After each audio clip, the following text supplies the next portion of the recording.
అస్సలాము అలైకం రహమతుల్లాహి వబర్కాతుహు. ఈరోజు చెప్పుకుంటున్న టాపిక్ వచ్చేసి 6 రకాల శిక్షలు. అవి ఏంటి, అవి ఎవరికి విధించారు అనేది దాని గురించి తెలుసుకుందాం. దైవప్రవక్త సల్లల్లాహు అలైహి వసల్లం గారు తాను స్త్రీలను నరకంలో ఏ రకాల శిక్షలు అనుభవిస్తుండగా చూశారో వివరించారు. ఆయన ఇలా అన్నారు: నేను ఒక స్త్రీని చూశాను, ఆమె నరకంలో తల వెంట్రుకల ఆధారంగా వేలాడుతుంది. ఆమె మెదడు పొయ్యి మీద కుండ ఉడికినట్టు కుతకుతా ఉడికిపోతుంది. కాస్త ఆలోచించండి, అసలు నరక వాతావరణమే అత్యంత భయంకరంగా ఉంటుంది. దానికి తోడు తల వెంట్రుకల ఆధారంగా వేలాడదీయటం ఎంత పెద్ద శిక్ష. అంతేకాదు, తలలోని మెదడు కుతకుతా ఉడికిపోతూ ఉంటుంది. దేవుడు మనల్నందరినీ ఆ దురావస్థ నుండి కాపాడుగాక, ఆమీన్.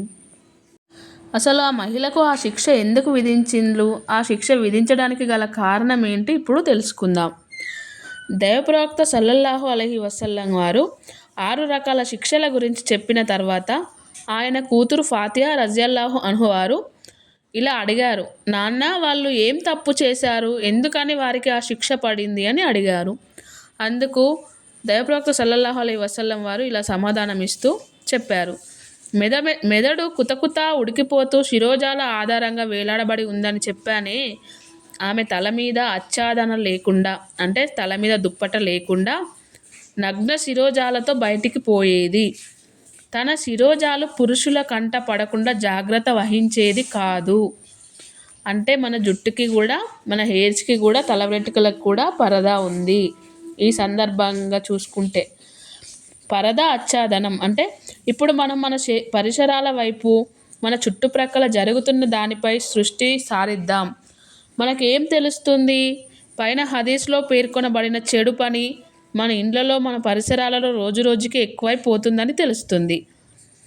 అసలు స్త్రీలకు ధర్మాజ్ఞ ఏమిటో తెలుసా?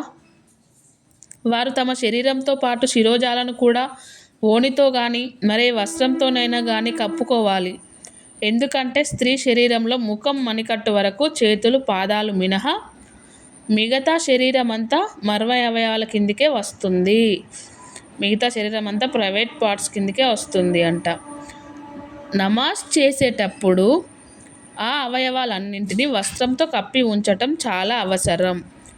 ఒకవేళ తల లేక ఇతర అవయవాల 4వ వంతు భాగం నుండి ఆచ్ఛాదన తొలగిపోయి 3 సార్లు సుబానల్లాహు అన్నంత సేపటి వరకు అలాగే ఉంటే ఆమె చేసే నమాజ్ నెరవేరదు. అలాగే ఏ స్త్రీ అయినా వెంట్రుకలు బయటకి కనిపించేంతటి పల్చని ఓణి ధరించి నమాజ్ చేస్తే ఆ నమాజ్ నెరవేరినట్లు కాదు. దానికి కారణం, నమాజ్ చేస్తున్నప్పుడు మర్మయవయాల మీద ఆచ్ఛాదన ఉండాలన్న నియమం పూర్తి కాలేదు. కొంతమంది స్త్రీలు పల్చటి ఓణీలు ధరించి నమాజ్ చేస్తారు, లేక ఆ ఓణీల మడత వేసుకొని ధరిస్తారు. అయినప్పటికీ వారి వెంట్రుకలు బయటికి కనిపిస్తూనే ఉంటాయి. మరికొన్ని సందర్భాలలో కురచ ఓణీలు ధరిస్తారు, అంటే చిన్నగా ఉన్న ఓణీలను ధరిస్తారు. దానివల్ల సగం జడ బయటే ఉంటుంది. కొంతమంది స్త్రీల జాకెట్టు చేతులు పొట్టివిగా ఉంటాయి. వారు ఓణీలు ధరించినా సగం చేతులు బయటికే కనిపిస్తూ ఉంటాయి. మరి ధర్మాజ్ఞ ఏమిటో తెలుసా? శిరోజాల్లో చేతులు, కాళ్ళతో 4వ వంతు భాగం పైనుంచి ఆచ్ఛాదన తొలగిపోయి 3 సార్లు తస్బీహ్ వచనాలు పఠించేంత సేపటి వరకు అలాగే ఉంటే ఆ నమాజ్ నెరవేరదు. కనుక స్త్రీ తన శరీరంలో మొహం, అరచేతులు, పాదాలు తప్ప మిగతా శరీరాన్ని పరపురుషుల కంట పడకుండా జాగ్రత్త పడటం చాలా అవసరం. ఇదే ఆ పరదా ఆజ్ఞ. పరదా వేరు, మర్మయవయాల మీద ఆచ్ఛాదన ఉండటం వేరు. పరదా అన్నప్పుడు తల నుండి పాదాల వరకు మొత్తం శరీరం అందులోకే వచ్చేస్తుంది. స్త్రీలు ఇంట్లో ఉన్న, బయట ఉన్న పరాయి పురుషుల ముందు పరదా పాటించడం అవసరం. కనుక ఇంట్లో ఉన్నప్పుడైనా, బయట తిరిగినప్పుడైనా పరాయి పురుషులకు తమ శిరోజాలు చూపించుకుంటూ తిరగడం పాపం. దానికి పడే శిక్ష గురించి ఇంతకు ముందే చెప్పుకున్నాం కదా. పరదా పాటించే స్త్రీలలో కొంతమంది ఇంటి నుండి బయటకు వెళ్ళినప్పుడు ఏంచక్క తల మొహం నిండా బురక ధరించి వెళ్తారు.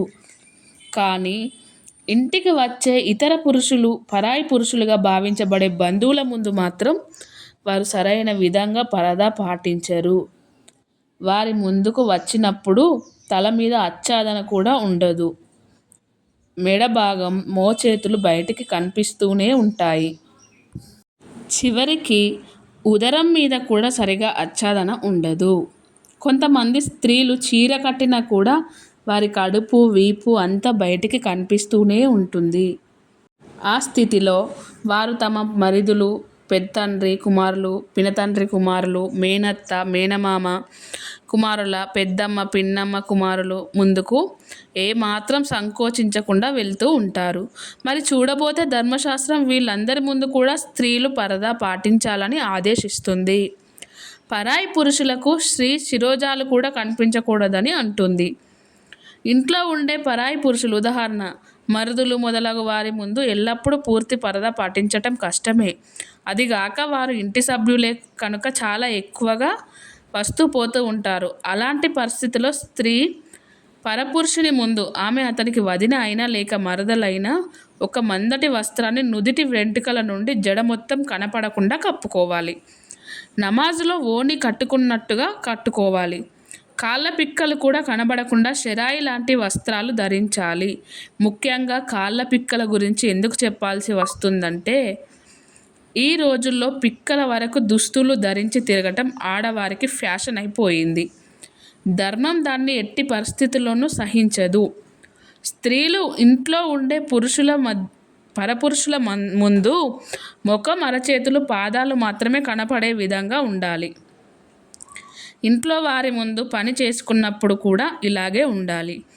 తల మీద కప్పుకున్న శాల్వాను ముఖం మీద వేలాడదీసుకుంటే ఇంకా మంచిది. అవసరమైనప్పుడు ఆ స్థితిలోనే వారితో మాట్లాడవచ్చు. శీలవతి సదాచార సంపన్నురాలైన స్త్రీకి ఆ విధంగా శాలువ ముఖం మీద వేలాడదీసుకొని పని చేసుకోవడం ఏమంత కష్టమైన పని కాదు. పరలోక చింతన, దైవభీతి, దేవుడు శిక్షిస్తాడనే భయం ఉంటే ఆ పని చేయడం ఎంతో సులభం. దీనికి భిన్నంగా తల మీద ఆచ్ఛాదన లేకుండా ఉండటం, తల వెంట్రుకలు బయటికి కనిపించేలాగా పల్చటి ఓణీలు ధరించడం, నామమాత్రానికి మెల్లో ఓణి వేసుకొని తిరగటం ఇవన్నీ పాపకార్యాలు.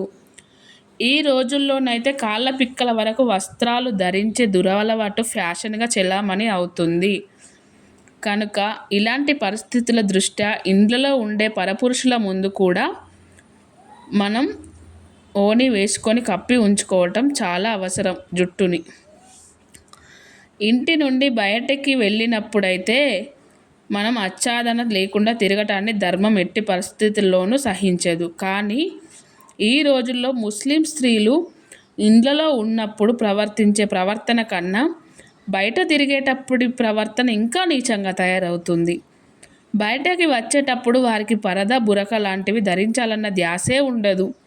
ఒంటి మీదున్న బట్టలు కూడా ఎంత కురచగా ఎంత పల్చగా ఉంటాయనే వాటిలో నుంచి వారి శరీర స్పష్టతమంతా కనిపిస్తూనే ఉంటుంది. కనుక మహిళల్లారా జాగ్రత్తగా వినండి. దైవప్రవక్త సల్లల్లాహు అలైహి వసల్లం వారు పరపురుషుల ముందు నగ్న శిరోజాలతో తిరిగే స్త్రీలకు ఎలాంటి శిక్ష విధించబడుతుందని చెప్పారో తెలుసా? నరకంలో వారి శిరోజాల ఆధారంగా వేలాడదీయడం జరుగుతుంది. వారి మెదడు కుతకుతా ఉడికిపోతూ ఉంటుంది. దైవప్రవక్త సల్లల్లాహు అలైహి వసల్లం గారు ఈ శిక్షను తన కళ్ళారా చూశారు. కాబట్టి మనం పరాయి పురుషుల ముందు మనం ఎప్పుడు పరదా పాటిస్తూనే ఉండాలి. సోదరిమణులకు ముందుగా చెప్పాల్సింది ఏంటంటే మనం రోజుకి 5 పూటలు నమాజ్ చేస్తాము, కానీ పరదా పాటించము. ఎందుకంటే ఇలాంటి చిన్న చిన్న మిస్టేక్స్ వల్ల నరకానికి వెళ్ళడం కదా. ఆలోచించండి మీరే, ఎంత పెద్ద శిక్ష ఉందో పరదా పాటించకుంటే. ఈ వీడియో వల్ల ఒక్కరైనా మారి పరదా పాటించడం నాకు చాలా సంతోషం. అస్సలాము అలైకుం రహ్మతుల్లాహి వబరకాతు.